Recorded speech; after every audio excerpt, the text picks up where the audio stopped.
எல்லாருக்கும் வணக்கங்க. இந்த பதிவில் நம்ம பார்க்கக்கூடியது ஐப்பசி மாதத்தில் மகர ராசியில் பிறந்த நண்பர்களுடைய வாழ்க்கையில் இந்த பிரபஞ்சம் எந்த மாதிரியான ஒரு மாற்றங்களை தரப்போகுதுன்றது பற்றி தானுங்க ஆதாரபூர்வமாக இந்த பதிவில் நம்ம பார்க்க போகிறோம். இந்த மாதம் பிறக்கப்படக்கூடியது ஐப்பசி மாதம் 1ஆம் தேதி அசுவினி நட்சத்திரம் மேச ராசியில் தான் இந்த மாதம் பிறக்கப்படுது. இந்த மாதத்தில் கிரக பயிற்சிகள் அதிகமாக கிடையாதுங்க. ஐப்பசி மாதம் 3ஆம் தேதி செவ்வாய் பயிற்சி அடைவார். மிதுனத்தில் இருக்கிற செவ்வாய் புனர்பூச நட்சத்திரம் 3ஆவது பாதத்தில் இருந்து புனர்பூச நட்சத்திரம் 4ஆவது பாதத்தில் 90 டிகிரியில் கடகராசிக்கு 3ஆம் தேதி ஐப்பசி மாதம் 3ஆம் தேதி கடகராசிக்கு செவ்வாய் வருவார். ஐப்பசி 12ஆம் தேதி துலா ராசியில் இருக்கக்கூடிய புதன் விருச்சிக ராசிக்கு வருவார். அதே மாதிரி சுக்கிரன் ஐப்பசி மாதம் 20ஆம் தேதி பயிற்சி அடைகிறார். இவ்வளோ தான் இந்த மாதத்துடைய கிரக பயிற்சிகள். குரு பகவான் அப்படின்றவர் 9ஆம் தேதி வக்ரம் அடைகிறாரு. சனி பகவான் அப்படின்றவர் 29ஆம் தேதி வக்ர நிவர்த்தி அடைகிறார். 5 விஷயம்தான் நடக்குது. இந்த 5 விஷயத்தை நம்ம கணக்கு போட்டு தனுசு ராசியில் பிறந்த நண்பர்களுக்கு இந்த மாதம் சாதகமா அல்லது பாதகமா?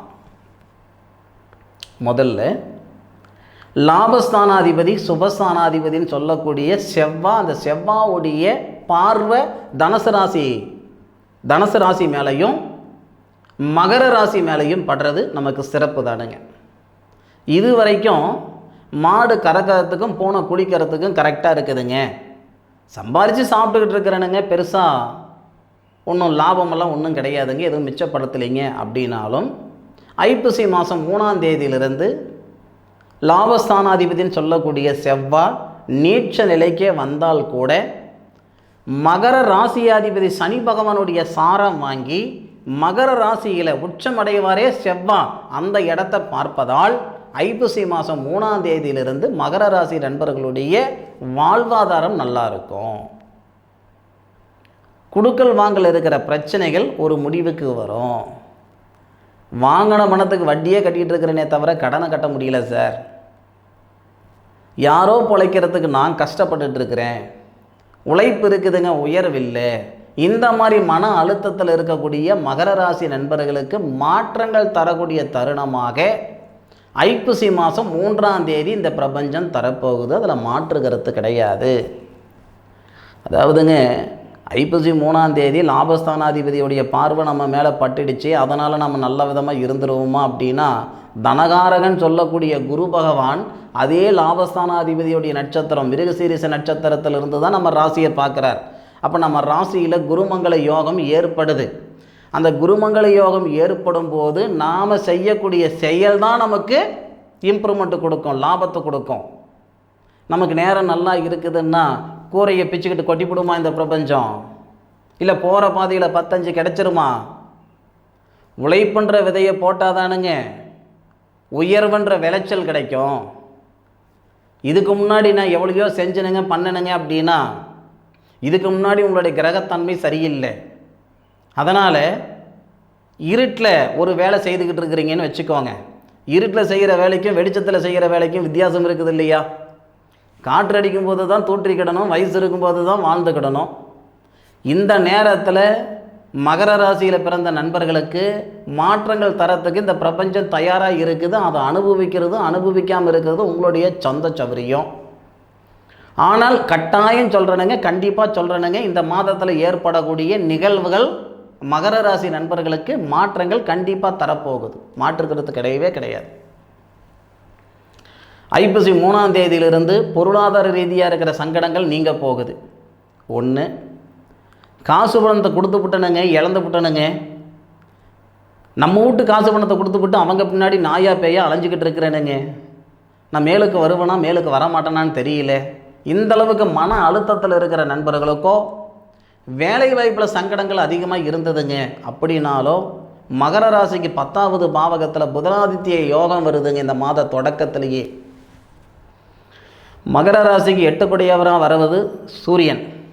அவர் 10ஆவது பாவகத்தில் தொழில் ஸ்தானத்தில் நீட்சம் அடைஞ்சி செவ்வாவுடைய பார்வை ஒரு நீட்சன் இன்னொரு நீட்சனை பார்க்குறார். உச்சனை பார்க்கக்கூடாது, நீச்சனை பார்க்கலாம், அது நமக்கு சாதகம். அப்போது செவ்வாய் நான்காவது பார்வையாக இன்னொரு நீட்சமாக இருக்கக்கூடிய சூரிய பகவானை பார்ப்பார். அந்த சூரிய பகவானுடைய பார்வை செவ்வாவுடைய வீட்டை பார்ப்பார். மகர ராசிக்கு நான்காவது பாவகன் சொல்லக்கூடிய சுபஸ்தானத்தை பார்ப்பார். மண்மனை வாங்கிறதுக்கான பிராப்தம் இது. வேலை வாய்ப்பில் மாற்றங்கள், இடமாற்றங்கள், அல்லது வேலையில் அடுத்த லெவலுக்கு போகிறது, வெளிநாடு சார்ந்த வேலைகள், இல்லை வெளிநாடு, இந்த மாதிரி எல்லாமே இந்த மகர ராசி நண்பர்களுக்கு இந்த தருணத்தில் வரப்போகுது. இதில் மாற்று கருத்து கிடையாது. உங்களை ஏமாற்றணும் அப்படின்ற அவசியம் எனக்கு இல்லை, உங்களுக்கு மிகைப்படுத்தி சொல்லணுன்ற அவசியமும் எனக்கு கிடையாது. இருக்கிற விஷயம் இதுதானுங்க. சந்தேகங்கள் இருக்கிற பட்சத்தில் ஜோதிடம் படித்தவங்ககிட்ட இந்த பதிவை அனுப்பி கேட்டுக்கோங்க.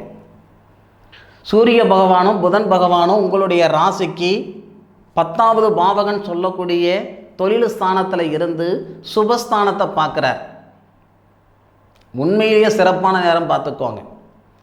4வது பாவகத்துக்கு அதிபதி எப்பேற்பட்ட ஒரு நேரம் இதுன்னு பாருங்கள். மகர ராசிக்கு 4க்குடைய கிரகம் செவ்வாய் நீச்சத்திலிருந்து உச்சனை பார்க்குறார். அதே மாதிரி சூரிய பகவான் நீச்சத்திலிருந்து மகர ராசிக்கு 4வது பாவகத்தில் உச்சமடைவார். அந்த இடத்த பார்க்குறார். எது எப்படி இருந்தாலும் உண்மையிலேயே சொல்கிறேன் பாருங்க, சந்தர்ப்பம் வந்தால் தான் நம்மக்கிட்ட என்ன தகுதி இருக்குது, நாம் யாருன்றது வெளியே காட்ட முடியும் இல்லையா? இந்த பிரபஞ்சம் ஐப்பசி மாதத்தில் மகர ராசி நண்பர்களுக்கு பல தருணத்தில் சந்தர்ப்பம் தரப்போகுது. உங்கள் படித்த படிப்புக்கு உண்டான வேலையோ, உங்களுடைய திறமைக்கு தகுந்த வேலையோ கிடைக்கிற நேரத்தை பயன்படுத்திக்குவாங்க. நம்மளை ஒருத்தர் கையை பிடிச்சி கூட்டிகிட்டு போகணும் அப்படின்னு தயவு செய்து நினைக்காதீங்க. 50 வருஷம் ஆனாலும் அது நடக்காது. இன்றைக்கி இருக்கிறவங்க எப்படின்னா, நம்மளை சுற்றி உள்ளவங்க கையை பிடிச்சி மீண்டும் தள்ளி விடுறதுக்கு தான் இருப்பாங்களே தவிர கையை பிடிச்சி தூக்கி விடுறதுக்கெல்லாம் யாரும் இருக்க மாட்டாங்க. சொல்லப்போனால் இந்த மகர ராசியில் பிறந்த நண்பர்களுடைய வாழ்க்கைக்கும் சரி, வாழ்வாதாரத்துக்கும் சரி இவங்க காரணம் அப்படின்னலாம் சொல்லவே முடியாது. மகர ராசிக்காரங்களுடைய அழிவுக்கு இவங்க காரணம் அப்படின்னா 50 பேர் சொல்லலாம். மகர ராசிக்காரங்களுடைய மன அழுத்தத்துக்கு இவங்க காரணம்னு 100 பேர் சொல்லலாம். அதனால் மற்றவங்களை நம்பி மற்றவங்க கையை பிடிச்சி கூட்டிகிட்டு போவாங்கன்னாலாம் நினைக்காதீங்க. இந்த பிரபஞ்சம் உங்களுக்கான பாதையை காட்டுது, பயன்படுத்திக்கோங்க. அடுத்த கட்டத்துக்கு போகிறதுக்கு இந்த பிரபஞ்சம் வழி வகுக்கும். ஐப்பசி 3ஆம் தேதியிலிருந்து ஒரு மாற்றம் வருது. அதை விட 11வது பாவகத்தில் புதன் வர்றது. 9வது பாவகத்துக்கு அதிபதின்னு சொல்லக்கூடிய புதன் 11வது பாவகத்துக்கு லாபஸ்தானத்துக்கு வந்து குரு பகவானுடைய பார்வை வாங்குவார். மகர ராசிக்காரங்களுக்கு குரு பகவான் 12வது பாவகத்துக்கு அதிபதி, 3வது பாவகத்துக்கு அதிபதி. உங்களுடைய ராசிக்கு 9வது பாவகத்தை பார்த்துட்டு 9வது பாவகத்துக்கு அதிபதி புதன் 11வது பாவகத்தில் வரும்போது புதனை பார்க்குறாரு. இதனால் வெளிநாடு சார்ந்த வேலைகள் அமையும். பூர்வீக சொத்தில் இருக்கிற பிரச்சனைகள் சரியாகும். உடல் உபாதைகள் சரியாகும். உழைப்புக்கு தகுந்த உயர்வு வரும். முக்கியமாக மன வாழ்க்கை நல்லாயிருக்கும். மகர ராசிக்காரங்களுக்கு பாதச்சனி இப்போ நடந்துக்கிட்டு இருக்கிறது. கறக்கிறது காலப்படினா உதைக்கிறது பல்லு போக, கறக்கிறது காலப்படி உதைக்கிறது பல்லு போக, அந்த மாதிரி தான் குடும்பத்தில் நடந்துக்கிட்டு இருக்கும். தினம் ஒவ்வொரு சண்டை, ஒவ்வொரு சங்கடம். என்ன தான் சங்கடம் இருந்தாலும் சரி, சண்டையாக இருந்தாலும் சரி, உங்களுடைய ராசிக்கு 11வது பாவகத்தில் புதன் வந்து குரு பகவானுடைய பார்வை வாங்கும்போது நிச்சயமாக சமாதானம் ஆகும். குடும்பத்துக்குள்ளே இருக்கிற சங்கடங்கள் சரியாகும். தம்பதிகளுக்கு இருக்கக்கூடிய அந்த சங்கடங்கள் நீங்கும். நிம்மதி சந்தோஷம் வரும். திருமணத்தில் இருக்கிற தடைகள் நீங்கிறதுக்கான வாய்ப்புகள் கொடுக்கும். பூர்வீகத்தில் இருக்கிற சங்கடங்கள் சரியாகும். அப்போது இது ஒரு நல்ல அருமையான தருணம் 12ஆம் தேதியிலிருந்து. அதுவே 20ஆம் தேதியிலிருந்து பார்த்தீங்கன்னு வச்சுக்கோங்களேன், சுக்கிர பகவானும் பயிற்சி அடைகிறார். அதாவது மகர ராசி நண்பர்களுக்கு சுக்கிர பகவான் மிகப்பெரிய நண்பன், தொழில் ஸ்தானாதிபதி. குருவுடைய ஆதிக்கத்தில் சுக்கிரனுடைய ஆதிக்கத்தில் குரு கிரக பரிவர்த்தனை பிரமாதமாக இருக்கும் இந்த நேரம்.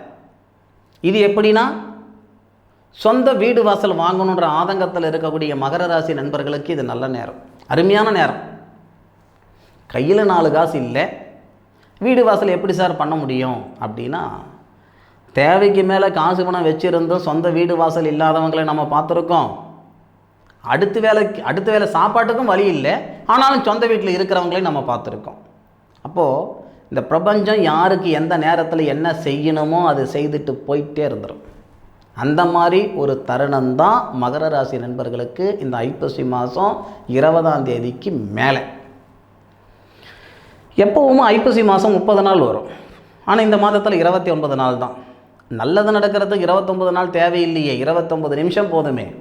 29 நாளில் ஏதாவது ஒரு நேரத்தில் மகர ராசி நண்பர்களுக்கு மாற்றங்களை தரப்போகுது இந்த பிரபஞ்சம். ஐப்பசி மாதம் 9ஆம் தேதி குரு பகவான் வக்ரமடைகிறாரு. நல்லது. புத்திர செல்வம் பெருகும். குழந்தை பாக்கிய தடையில் நீங்குங்க. ஐப்பசி மாதம் 29ஆம் தேதி உங்களுடைய ராசிநாதன் சொல்லக்கூடிய சனி பகவான் உங்கள் ராசிக்கு 2வது பாவகத்தில் குடும்பஸ்தானத்தில் இருந்து படிப்பு ஸ்தானத்தில் இருந்து வக்ர நிவர்த்தி அடைகிறார். கல்வியில் இருக்கிற சங்கடங்கள் நீங்கும், குடும்பத்தில் இருக்கிற கஷ்டங்கள் நீங்கும். பலவிதமான சாதகமான தருணத்தை தரப்போகுது இந்த பிரபஞ்சம் வரக்கூடிய ஐப்பசி மாதம். வேணுமா வேணாமா, வளர்ச்சி அடைய போகிறீங்களா வளர்ச்சி அடைய போகலையான்றது நீங்கள் முடிவு பண்ணிக்கோங்க. ஆனால் இந்த பிரபஞ்சம் எல்லாருக்கும் எல்லா தருணத்திலையும் சாதகமான பலன்களை தர்றதில்லை. ஒவ்வொருத்தருக்கும் ஒவ்வொரு தருணத்தில் சாதகமான பலன் தரும். மகர ராசியில் பிறந்தவங்களுக்கு சாதகமான பலன் இந்த பிரபஞ்சம் கொடுக்கக்கூடிய ஒரு நேரம். இந்த நேரம் பயன்படுத்திக்கோங்க. சரி நண்பர்களே, இந்த பதிவு மகர ராசியில் பிறந்த நண்பர்களுக்கு நிச்சயமாக பயனுள்ளதாக இருக்கும் அப்படின்னு நான் மனசார நம்புகிறேனுங்க. மீண்டும் அடுத்த ஒரு அற்புதமான தருணத்தில் உங்கள் அனைவரையும் சந்திக்கும் வரை உங்களிடமிருந்து விடைபெறுவது உங்கள் வீட்டு ஜோதிட நண்பனான மா காளிதாஸ் மணிகண்டன். திருச்சிற்றம்பலம். வாழ்க வையகம், வாழ்க வளமுடன்.